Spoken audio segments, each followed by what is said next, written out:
sholat barang ngarasa berat Siti Hawa teh bibatiha dina beteng Nabi kibaril walad kugus gede anakna di jero uyek-uyekan kabeneran kadatangan ku tangkorak iblis ngajelaskeun eta anu aya di jero beteng teh wallahu alam naon cak iblis haju ngagedean unggal poe kaluarna apa jalan dubur apa jalan kubul apakah hendak dibedel dina beteng apakah kana irung apa kana sungut aing mah teh nyaho jak iblis teh atuh tungtung lama wasfaqo ayakuna bahimatan ngarasa dedehnya prihatin Kangjeng Nabi Adam jeung Siti Hawa ayakuna bahimatan rempan ieu nu uyak-uyakan teh raja kaya besi engke keluar bentukna onta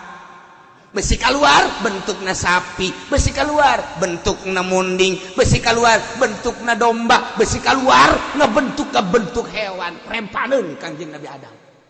Masya Allah Siti Hawa sarua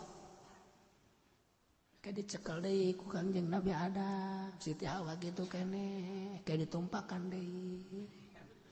kayak dicekel pan karunya pan ditumpakan blon tanya abah urang baheula Bapak orang Adam atuh geus kitu bae dicekel punya anak karo jamat bingungnya ge wa asfaqa ayyakuna bahimat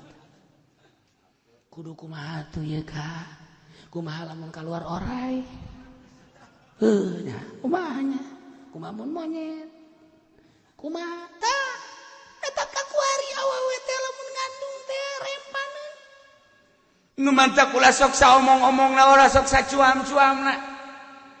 kuduna ge nyangakeun sadaya-daya ka Gusti Allah di urang mah lain ting bating salah lama endahan kitu ku ari mah asal neuleuh bae kotok rada lain deui ting bating ulah salah lama